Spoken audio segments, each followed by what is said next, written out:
Hey, good evening, everybody. I hope everyone had a wonderful week. It's been a few days since I did a video, and that's because not only because I was busy with work, but I actually went to my first baseball game of the season on Tuesday night. I was able to see the Los Angeles Dodgers play the White Sox. They won that night 4-0, and Michael Kopech had a wonderful pitching outing. And they decided the game fairly late, and they scored all the runs in one inning, which I believe was the sixth, if I'm not mistaken. Might even been the seventh. And AJ Pollock, the guy we picked up from the Dodgers for Craig Kimbrell, was the one that drove in the go-ahead run in that game, which I thought was kind of interesting.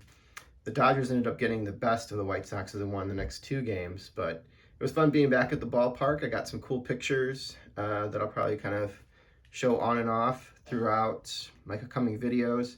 I plan to maybe do a video at my next White Sox game and do a little walkthrough of the stadium and kind of talk a little bit about it, my experiences there, etc., etc. So stay tuned for that one. Going to another game next Saturday, not this Saturday, but the following Saturday when they play the Baltimore Orioles. So I got picked up a good few things this week, which actually is going to lead into my video. But first thing I wanted to show is I got another Hall of Fame autograph here. Now I already had one Frank Thomas autograph in my collection. Now I have two. This one came up for auction at a price I really couldn't pass up, and it was the Bowman version of his rookie card, which I didn't have since I sold the other ones off when I was a kid. This is the first one I've had either graded or authenticated. I think it's kind of a cool picture of him. It's not obviously the most popular image of that. I think his most popular rookies are going to be either Leaf or his base Topps card and any Tiffany version of the Bowman or the Topps. But I've always enjoyed this picture. I always enjoyed the early Bowman products in general and the way they kind of try and look like the Bowman color cards of years past. So we got Big Frank there. I'll put him in the background. But the big pickup I got this week pertains to the 1967 Topps set. As you know, I've been trying to put that set together for the better part of 3 years. I'm starting to go on my fourth year now.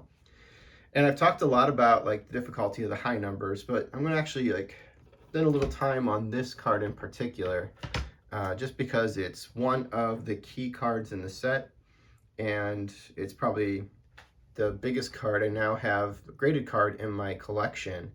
So I thought we'd spend a little time just talking about this player and some of his accomplishments before I talked a little bit more about set collecting and the difficulties with the 1967 Topps set. So I'm really excited to kind of show you one I picked up here. So there's two big rookies in this set. They're both fall in the high series. I didn't get the biggest of the fish, but I got the next big fish, which would be the Rod Carew rookie. Hank Allen's also featured on the card too, but Rod Carew is the one that people dole out the money for. I'll put Rod Carew here in front of the camera so we can see it a little bit better. It's in a PSA 4. I was able to negotiate an offer on this one that I thought was a fair market deal. Picked it up over the weekend and it got delivered just on Wednesday. Super excited to have it in my set. Really thrilled to get down to 11 cards for the set. This is one of the key cards, as I mentioned, for the set. It's the second most valuable card in the set. The first one being probably the Tom Seaver rookie, followed probably by Rod Carew. Then you can make an argument because of the way Mantles sell that maybe Mantles worth more than Brooks Robinson. Brooks Robinson's also a high numbered card in that set. So that's part of the reason Brooks Robinson and Mickey Mantle are probably debatable on what's the third most valuable card in the set. So really excited to add this card to my collection. For those of you who don't know too much about Rod Carew, even though I think the viewing audience here knows a lot about Rod Carew because you guys are into vintage baseball. Came up with the Minnesota Twins, went on to play for the California Angels. He was part of a trade that happened in 1979, if I'm not mistaken. He was a Rookie of the Year when he came up in 1967. So this actually card was released towards the end of the summer, so he'd already played a couple months in the bigs by the time they were producing this card and put it out for distribution. So that's kind of cool that you have a card from an active rookie, which doesn't happen too often in the vintage sets, but in this case it actually did. So Rod Carew obviously won Rookie of the Year that year. He actually ended up batting at that year a .292 average, and he drove in 51 runs and challenged for the batting title for most of the year, but didn't actually end up winning the batting title towards the end of the season as he kind of dropped off. He went on to be an all-star for every season thereafter, all the way through 1984, and his best season was in 1977 when he won the 1977 AL MVP award. In that season, he batted a whopping .388, which was the highest average anybody had hit since Ted Williams did in the late 50s when he hit .388 himself after he came back from Korea. Drove in 100 runs that year, had 14 home runs, led the league in triples, led the league in runs, and also led the league in hits at 239, which was one of the higher totals. I think it was the 12th highest total at that time in any one season. Carew was a hitter. As you see through the course of his career, he got more selective at the plate too. Like in the first few seasons of his career, he was striking out more than he actually walked. But you see that change at the beginning of the 1973 season where he started walking more than he struck out, which was a pattern he was able to hold for the remainder of his career, which I think is really incredible. You just don't see that in players now, including even his final season in 1985, where he still struck out just 47 times, but walked 64 times that season when he played for the California Angels at the conclusion of his career in 1985. So Rod Carew was born in Panama and immigrated to the United States. And I grew up somewhere around, I believe, in the New York area, if I'm not mistaken. He actually didn't play high school ball, but he was picked up off a amateur team that was playing in the area. I guess one of the players on the team was actually related somehow to a major league ball player or a scout or an office executive. So they found Rod Carew that way. And he was able to then be recruited into the Minnesota system. He didn't debut right away, as he actually had to go spend time fulfilling a military service duty. He was actually military service duty.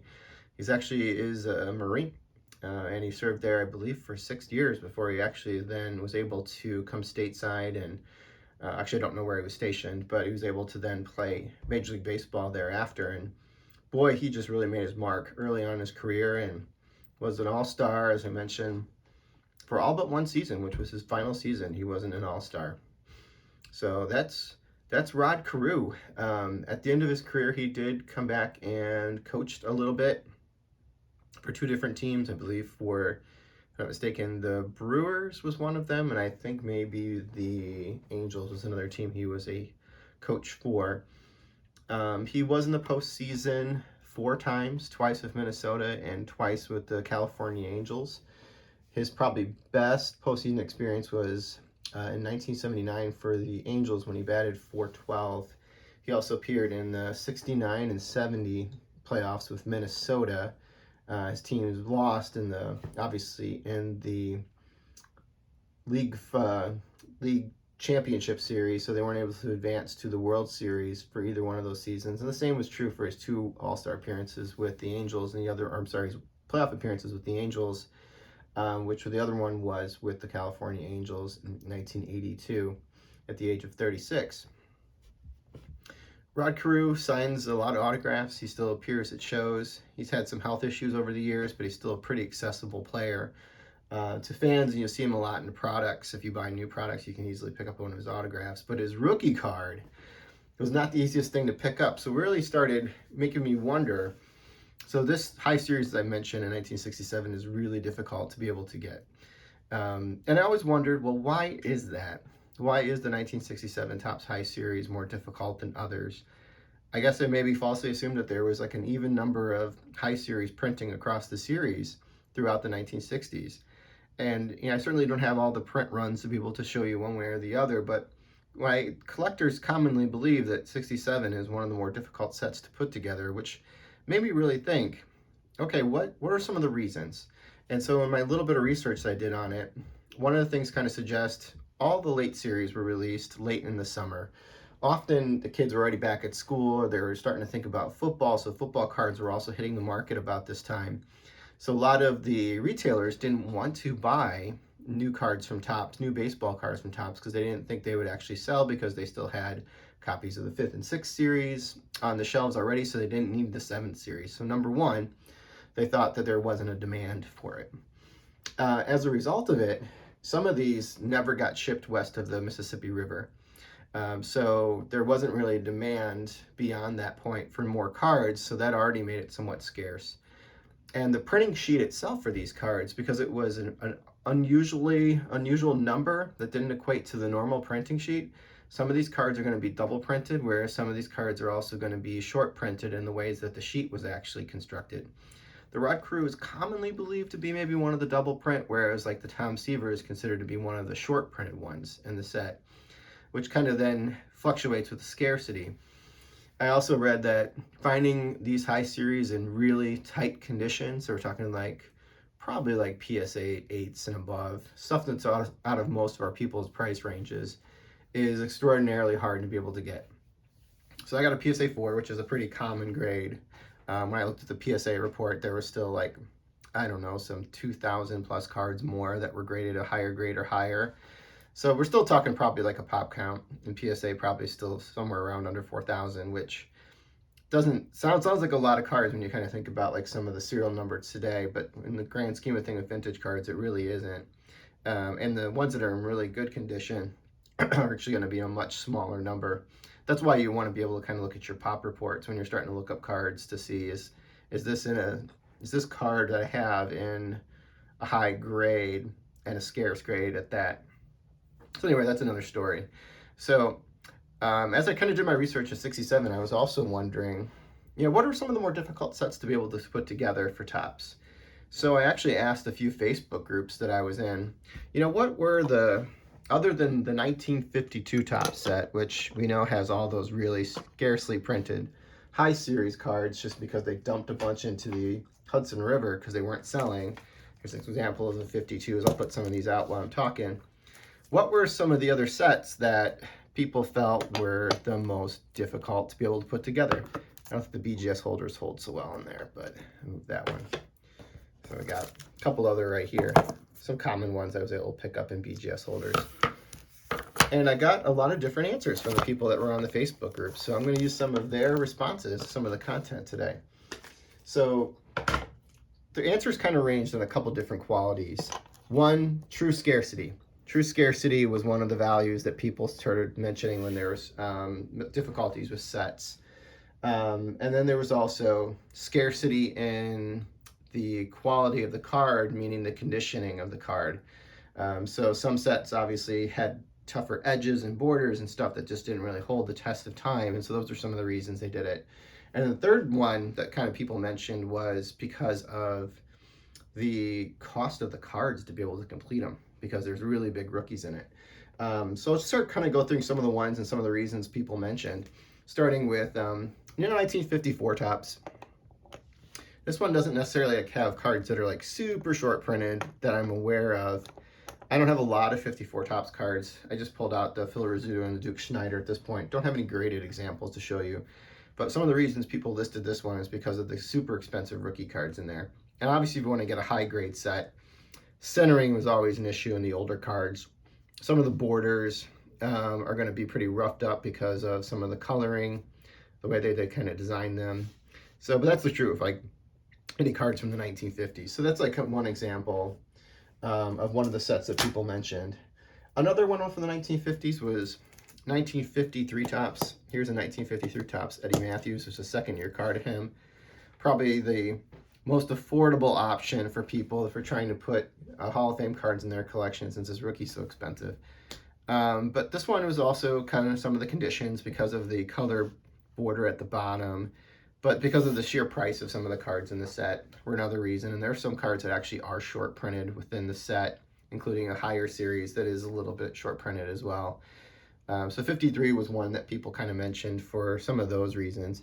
I'm going to take down our little buddy Enos here and put Eddie in the background now. Some other ones that were kind of mentioned as we went along. Got another mention for 1957. Obviously this isn't a Hall of Famer that I'm mentioning here, but the reason being is one of the mid-series is the short printed in that one. And it's got a couple key cards in it, one of them being Brooks Robinson's rookie card in it. And then Sandy Koufax also falls in there. And then a couple other guys that were pretty famous, Yankees and or like a Don Zimmer, somebody that was really, truly a gem of the game that was around for decades. So that was one of the reasons people mentioned kind of 57. Also finding these like in really high condition and having them be really sharp and with white borders can be tough because some of the aging on these cards kind of shows a lot more than some of the other sets in the 1950s. So that was one some people mentioned. I put that stuff together and I didn't necessarily find it as difficult as 67, being able to find some of the short printed cards. So I'll just kind of say that. Although your star cards are still going to cost you a lot because they are from the 1950s. Into the 60s, I had a few mentions too.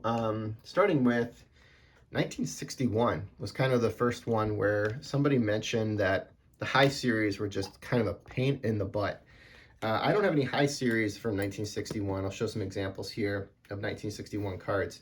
Got Ron Santos rookie card, got a Billy Williams rookie card, and we got Stan the Man Musial back here. Again, I don't have a lot of 61s, at least not star cards. I think I have a lot of commons. But this is a set where actually the last series is kind of short printed. I don't know what big names kind of fall in that series because I haven't really done the research, but I think maybe the Juan Marichal rookie card does fall in there. So that one costs a little bit more than like the Ron Santo or the Billy Williams rookies, who are a much lower series. So they're not really comparable as far as the price of Hall of Fame rookies go for that set. So that was 61. That was one of them mentioned as being one of the more difficult ones. Also had a vote for, we're gonna move Ron Santos. Sorry, Ron, I'm gonna move you around over here. Got a vote for 1963 as well. So I'm gonna put a couple 63s up. Here's your Yastrzemski. I'm gonna move out Billy as well. Actually, to move your Yastrzemski over and put a Mini Minoso card. Funny, he's with the Cardinals. He's barely with them, but this is an autograph copy that I was able to pick up. But 63 was mentioned this because of like the scarcity of some of the rookies that were in there. I think a lot of the rookies fell in the higher series. So you have like the Pete Rose rookie card in there. It's going to cost you quite a bit. Willie Stargell and Tony Oliva, especially Oliva now that he's in the Hall of Fame. And I believe they're all more in the higher series, which are going to be having shorter print runs, which naturally does make it a little bit more difficult, which is actually part of the reason 67 is so difficult, is you have the rookies of Carew and Tom Seaver in there. So, but by and large, these next two sets were the ones that were kind of mentioned the most outside of 1967.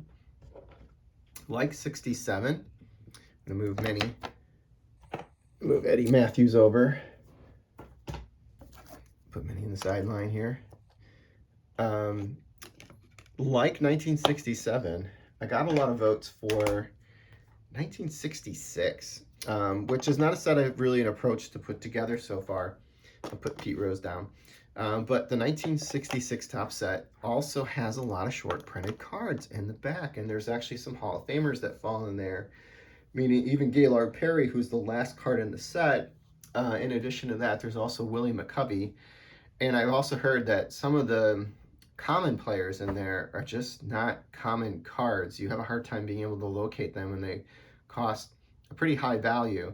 Probably in a similar way where I kind of think of like 67, like the Mike Shannon card I've looked at a lot. It's always going to cost you $100 or more, typically, to get it in nice condition.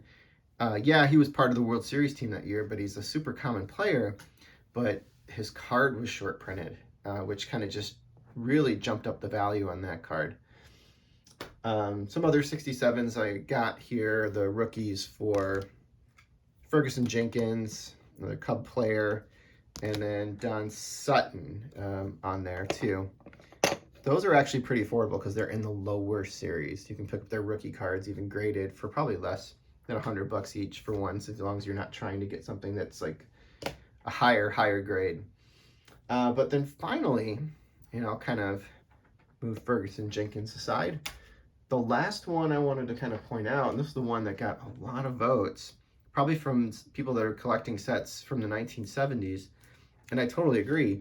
If you're trying to find something that's in really nice condition and the borders are not chipped, they don't show wear and tear, 1971 Topps is not the set to probably try and build. It really, the cards, when they're roughed up, really do not look very nice. Having put together that set myself, I ended up putting a low to mid-grade set.